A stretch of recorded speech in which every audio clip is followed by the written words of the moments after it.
Hi dears, welcome back. ನಾನು cilia. ಇವತ್ತಿನ ವಿಡಿಯೋದಲ್ಲಿ ನಾನು ನಿಮಗೆ ತೋರಿಸ್ತೇನೆ. ನಾವಿವಾಗ ಒಂದು ಮದುವೆ ಸಮಾರಂಭಕ್ಕೆಲ್ಲ ಹೋಗುವಾಗ ಪಾರ್ಲರಿಗೆಲ್ಲ ಹೋಗಿ ನಾವು ತುಂಬ ದುಡ್ಡು ಖರ್ಚು ಮಾಡ್ತೀವಿ. ಅದಕ್ಕಿಂತೆಲ್ಲ ಬದಲು ಒಂದು 10 ರೂಪಾಯಿ ಪೋನ್ಸ್ ಪೌಡ್ರಿಂದ ಮನೆಯಲ್ಲೇ ನಮಗೆ ರೆಡಿ ಮಾಡಬಹುದಾದಂತಹ ಫೇಸ್ ಪ್ಯಾಕ್ ಮತ್ತು ಅದೇ ಪೌಡರಿಂದ ಫೌಂಡೇಶನ್ ಪೌಡರ್ ಅಥವಾ ಕ್ರೀಮನ್ನು ಯಾವ ರೀತಿ ಮಾಡೋದು ಅಂತ ನನ್ನ ಈ ವಿಡಿಯೋ ನೋಡ್ತಿದ್ದಂಗೆ ನಿಮಗೆ ಇಷ್ಟ ಆದರೆ ಪ್ಲೀಸ್ ಲೈಕ್ ಮಾಡಿ, ಅದೇ ರೀತಿ ನಿಮ್ಮ ಫ್ರೆಂಡ್ ಶೇರ್ ಮಾಡಿ. ನೋಡಿ, ಫಸ್ಟಿಗೆ ನಮಗೆ ಫೇಸ್ ಪ್ಯಾಕನ್ನು ರೆಡಿ ಮಾಡೋಣ. ಅದಕ್ಕೋಸ್ಕರ ಇದೇ ರೀತಿ ಒಂದು 10 ರೂಪಾಯಿದು ಪೋನ್ಸು ಪೌಡರ್ ಬೇಕು.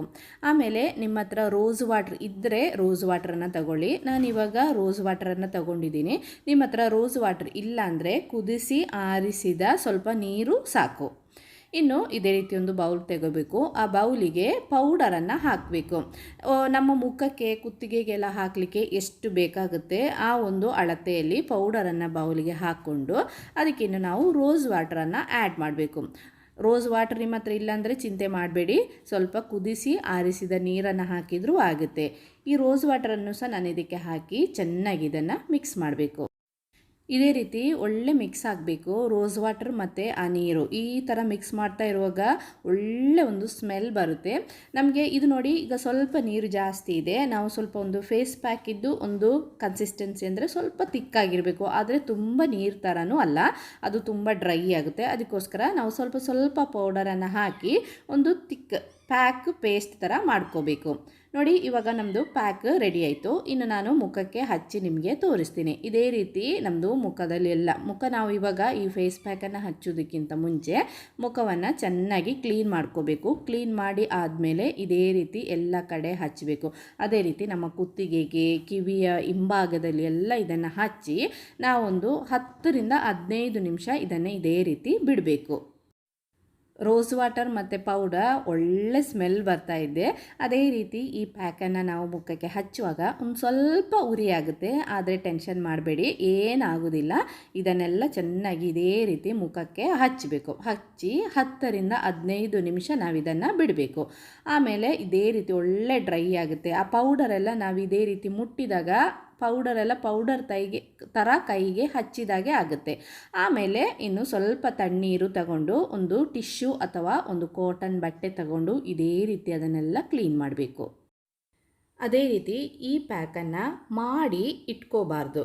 ನಾವು ಎಷ್ಟು ಬೇಕೋ ಅಷ್ಟು ಕ್ವಾಂಟಿಟಿಯನ್ನು ಮಾತ್ರ ರೆಡಿ ಮಾಡಿ ಆವಾಗಕ್ಕೆ ಮಾತ್ರ ಅದನ್ನು ಯೂಸ್ ಮಾಡಬೇಕು. ರೆಡಿ ಮಾಡಿ ನಾವು ಇಟ್ಕೊಂಡು 2-3 ದಿನ ಬಿಟ್ಟೆಲ್ಲ ಯೂಸ್ ಮಾಡೋದು ಒಳ್ಳೆಯದಲ್ಲ. ಅದಕ್ಕೋಸ್ಕರ ಎಷ್ಟು ಕ್ವಾಂಟಿಟಿ ನಮಗೆ ಬೇಕೋ ಅಷ್ಟನ್ನು ಮಾತ್ರ ರೆಡಿ ಮಾಡಿ ಆವಾಗ ಯೂಸ್ ಮಾಡಿ. ಪೌಡರು ಮತ್ತು ರೋಸ್ ವಾಟ್ರು ಇಲ್ಲಾಂದರೆ ನೀರು ಅದು ಹಾಗೇ ಇರ್ತದೆ. ನಾವು ಹಾಗೆ ಇಟ್ಕೊಂಡು ಯಾವಾಗ ಬೇಕು ಆವಾಗ ರೆಡಿ ಮಾಡಿದರೆ ಆಯಿತು. ನಾನಿವಾಗ ಆಲ್ಮೋಸ್ಟ್ ನನ್ನ ಮುಖದ್ದೆಲ್ಲ ಕ್ಲೀನ್ ಮಾಡಿದ್ದೀನಿ. ಡಿಫ್ರೆನ್ಸು ನಿಮಗೆ ಗೊತ್ತಾಗ್ತಾ ಇದೆ ನೋಡಿ, ನೀವು ನೋಡ್ತಾ ಇದ್ದೀರಲ್ಲ. ಅದೇ ರೀತಿ ಈಗ ಸಣ್ಣ ಸಣ್ಣ ಫಂಕ್ಷನಿಗೆಲ್ಲ ಹೋಗುವಾಗ ಪಾರ್ಲರಿಗೆಲ್ಲ ಹೋಗಿ ನಾವು ಫೇಸ್ ಪ್ಯಾಕ್ ಅದೇ ರೀತಿ ಫೇಶಿಯಲ್ ಎಲ್ಲ ಮಾಡ್ತೀವಿ. ಕೆಲವರಿಗೆಲ್ಲ ಟೈಮ್ ಇರೋದಿಲ್ಲ, ಕೆಲವರಿಗೆಲ್ಲ ಕೈಯಲ್ಲಿ ದುಡ್ಡು ಇರೋದಿಲ್ಲ. ಅಂಥವರೆಲ್ಲ ಇದೇ ರೀತಿ ಒಂದೇ ಒಂದು ಸಾರಿ ಮನೆಯಲ್ಲಿ ಇದನ್ನು ಟ್ರೈ ಮಾಡಿ ನೋಡಿ. ಫೇಸ್ ಪ್ಯಾಕ್ ಹಾಕಿದಾಯಿತು. ಇನ್ನು ನಮಗೆ ಒಂದು ಫೌಂಡೇಶನ್ ಕ್ರೀಮ್ ಅಥವಾ ಪೌಡರನ್ನು ಯಾವ ರೀತಿ ಮಾಡೋದು ಅಂತ ನೋಡೋಣ. ಇದೇ ನಮ್ಮದು ಅದೇ ಪೋನ್ಸ್ ಪೌಡರು. ಆಮೇಲೆ ನಮಗೆ ಬೇಕಾದ್ದು 2 ರೂಪಾಯಿದು ಒಂದು ಕಾಫಿ ಪೌಡರ್ದು ಶಾಚೆಟ್ ಮತ್ತು ರೋಸ್ ವಾಟರ್ ಇಲ್ಲಾಂದರೆ ನಾನು ಹೇಳಿದಲ್ಲ, ನಿಮಗೆ ನೀರನ್ನು ಸಹ ಉಪಯೋಗಿಸ್ಬೋದು. ಒಂದು ಬೌಲಿಗೆ ಸ್ವಲ್ಪ ಪೌಡರನ್ನು ತಗೋಬೇಕು. ಅದಕ್ಕೆ ಒಂದು ಚಿಟಿಕೆಯಷ್ಟು ಕಾಫಿ ಪೌಡರನ್ನು ಹಾಕಬೇಕು. ಜಾಸ್ತಿ ಬೇಡ, ಕಾಫಿ ಪೌಡ್ರು ಒಂದು ಚಿಟಿಕೆಯಷ್ಟು ಮಾತ್ರ ಸಾಕು. ಆಮೇಲೆ ಅದಕ್ಕೆ ರೋಸ್ ವಾಟರನ್ನು ಮಿಕ್ಸ್ ಮಾಡಬೇಕು. ಇನ್ನು ಇದನ್ನೆಲ್ಲ ಚೆನ್ನಾಗಿ ಮಿಕ್ಸ್ ಮಾಡಬೇಕು. ಚೂರು ಗಂಟಿರಬಾರ್ದು. ಅದೇ ರೀತಿ ನಾವು ಇದನ್ನು ಮಿಕ್ಸ್ ಮಾಡಬೇಕು. ನೋಡಿ, ಇದು ಸಹ ನಾನು ಮಿಕ್ಸ್ ಮಾಡ್ತಾ ಇರುವಾಗ ನಿಮಗೆ ಕಾಣ್ತಾ ಇರ್ಬೋದು ಸ್ವಲ್ಪ ನೀರು ಥರ ಆಗಿದೆ. ಇನ್ನು ಇದಕ್ಕೆ ಸ್ವಲ್ಪ ಪೌಡರನ್ನು ಹಾಕಿ ನಾವು ಮಿಕ್ಸ್ ಮಾಡಬೇಕು. ಯಾಕಂದರೆ ಈ ಥರ ನೀರು ಥರ ಇರಬಾರ್ದು, ಇದು ಸಹ ಸ್ವಲ್ಪ ತಿಕ್ಕಾಗಿ ಇರಬೇಕು. ಅದಕ್ಕೋಸ್ಕರ ನಾನಿನ್ನು ಸ್ವಲ್ಪ ಪೌಡರನ್ನು ಸಹ ಹಾಕ್ತಾ ಇದ್ದೀನಿ. ಇದಕ್ಕೆ ಹಾಕಿ ಇದನ್ನು ಮಿಕ್ಸ್ ಮಾಡ್ತಾ ಇದ್ದೀನಿ. ನೋಡಿ, ಜಾಸ್ತಿ ನೀರು ಥರ ಅಲ್ಲ, ಅದೇ ಇದು ಸ್ವಲ್ಪ ಗಟ್ಟಿ ಥರ ಸ್ವಲ್ಪ ನೀರು ಥರನೂ ಇರಬೇಕಿದು. ನೋಡಿ, ಇನ್ನು ಸ್ವಲ್ಪ ಪೌಡ್ರ್ ಹಾಕ್ತಾಯಿದ್ದೀನಿ. ಸ್ವಲ್ಪ ಸ್ವಲ್ಪ ಪೌಡರ್ ಹಾಕಿ ನಮ್ಮದು ಅದರ ಕರೆಕ್ಟ್ ಕನ್ಸಿಸ್ಟೆನ್ಸಿ ನಿಮಗೆ ತೋರಿಸ್ತೀನಿ. ಯಾಕೆ ನಾನು ಇದೇ ರೀತಿ ಸ್ವಲ್ಪ ಸ್ವಲ್ಪ ಪೌಡರ್ ಹಾಕಿ ತೋರಿಸ್ತಾ ಇದ್ದೀನಿ ಅಂದರೆ ಅದರ ಕರೆಕ್ಟ್ ಕನ್ಸಿಸ್ಟೆನ್ಸಿ ನಿಮಗೆ ತೋರಿಸ್ಲಿಕ್ಕೋಸ್ಕರ. ನೋಡಿ ಇವಾಗ ಇದು ರೆಡಿ ಆಯಿತು. ಇನ್ನು ಇದೇ ಬೌಲಲ್ಲಿ ನಾವಿದನ್ನು ಇದೇ ರೀತಿ ಟರ್ನ್ ಮಾಡಬೇಕು. ಯಾಕಂದ್ರೆ ನಾವೀಗ ರೌಂಡ್ ಶೇಪಲ್ಲಿ ಇದನ್ನು ಮಾಡಬೇಕು. ಯಾಕೆ ಈ ಥರ ಮಾಡೋದಂದರೆ ಅದರ ಕರೆಕ್ಟ್ ನಮ್ಮದು ಪೌಡರ್ ಆದರೆ ಪೌಡರ್, ಅದೇ ರೀತಿ ಕ್ರೀಮ್ ಆದರೆ ಕ್ರೀಮ್ ರೆಡಿ ಆಗಲಿಕ್ಕೆ ನಾವು ಇದನ್ನು ಇದೇ ರೀತಿ ಈ ಗ್ಲಾಸ್ ಬೌಲು ಅಥವಾ ಯಾವ ಬೌಲಲ್ಲೂ ಆದರೂ ಆಗುತ್ತೆ. ನಾನಿವಾಗ ಒಂದು ಗ್ಲಾಸ್ ಬೌಲು ಯೂಸ್ ಮಾಡಿದೆ. ಇದೇ ರೀತಿ ಇದನ್ನು ಈ ಥರ ತಿರುಗಿಸಿ ನಾವು ಇದನ್ನು ಒಂದು 15 ನಿಮಿಷ ಇದನ್ನು ಇಟ್ಟರೆ ನಮ್ಮದು ಕ್ರೀಮ್ ರೆಡಿ ಆಗುತ್ತೆ. ಅದೇ ರೀತಿ ಒಂದು ದಿನ ನಾವಿದನ್ನು ಇದೇ ರೀತಿ ಇಟ್ಟರೆ ಪೌಡರ್ ರೆಡಿ ಆಗುತ್ತೆ. ನೋಡಿ ನಾನು ನಿಮಗೆ ತೋರಿಸ್ತೀನಿ. ಇದೇ ರೀತಿ ಚೆನ್ನಾಗಿ ಟರ್ನ್ ಮಾಡಿ, ಆ ನೀರು ಥರ ಉಳ್ಕೋಬಾರ್ದು. ನೋಡಿ ಇದೇ ರೀತಿ ಮಾಡಿದ್ದೀನಿ. ಈ ಥರ ಟರ್ನ್ ಮಾಡಿ ಇದೆಲ್ಲ ಕಡೆ ಆಗಿದೆ. ಇದನ್ನು ನಾನಿವಾಗ ಒಂದು 10ರಿಂದ 15 ನಿಮಿಷ ಡ್ರೈ ಆಗಲಿಕ್ಕೆ ಇಡ್ತಾ ಇದ್ದೀನಿ. ಆಮೇಲೆ ನಿಮಗೆ ತೋರಿಸ್ತೀನಿ. ನೋಡಿ ಇವಾಗ ಒಂದು 15 ನಿಮಿಷ ಆಯಿತು. ನಾನು ನಿಮಗೆ ತೋರಿಸ್ತೀನಿ.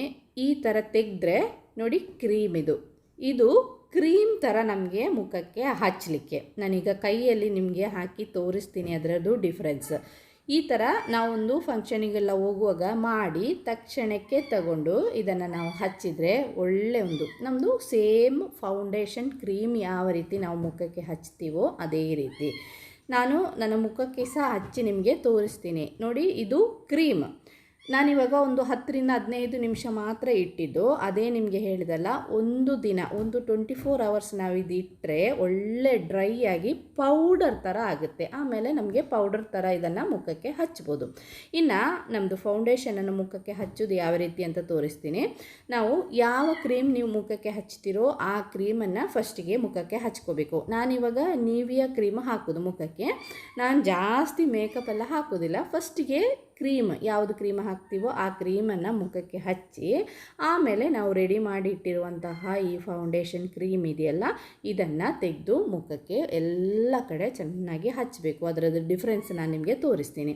ಅದೇ ನೀವು ಒಂದು ದಿನ ಬಿಟ್ಟು ಇದನ್ನು ತೆಗೆದ್ರೆ ಅದು ಒಳ್ಳೆ ಪೌಡರ್ ಥರ ಆಗುತ್ತೆ. ನೀವು ಯಾವ ರೀತಿ ಪೌಡರ್ ಹಾಕ್ತಿರೋ ಮುಖಕ್ಕೆ ಅದೇ ರೀತಿ ನಿಮಗೆ ಇದನ್ನು ಮುಖಕ್ಕೆ ಹಾಕ್ಬೋದು. ನಾನಿವಾಗ ಕ್ರೀಮನ್ನು ಹಾಕಿ ತೋರಿಸ್ತಾ ಇದ್ದೀನಿ.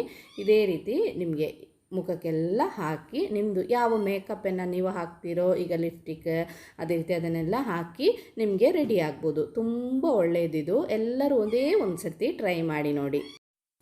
ನನ್ನ ಮುಖದಲ್ಲಿ ಬಂದಿರುವಂತಹ ಡಿಫ್ರೆನ್ಸ್ ನಿಮಗೆ ಗೊತ್ತಾಗಿದೆ ಅನಿಸುತ್ತೆ. ನೋಡಿ ತುಂಬ ಚೆನ್ನಾಗಿರುತ್ತೆ ಇದು. ನಮಗೆ ಒಂಥರ ನಾವಿವಾಗ ಎಂಥಾದರೂ ಫಂಕ್ಷನಿಗೆಲ್ಲ ಹೋಗುವಾಗ ನಾವು ಚೆನ್ನಾಗಿ ಕಾಣಬೇಕು ಅಂತ ಎಲ್ಲರಿಗೂ ಆಸೆ ಇರುತ್ತೆ. ನೋಡಿ ಒಂದು ಸರ್ತಿ ಆದರೂ ಟ್ರೈ ಮಾಡಿ ನೋಡಿ. ಇಷ್ಟ ಆದರೆ ಲೈಕ್ ಮಾಡಿ, ಶೇರ್ ಮಾಡಿ. ಇವತ್ತಿನ ವಿಡಿಯೋದಲ್ಲಿ ಇಷ್ಟೇ. ಇನ್ನೊಂದು ವಿಡಿಯೋದಲ್ಲಿ ನೋಡೋಣ. Till then bye bye. Thanks for watching.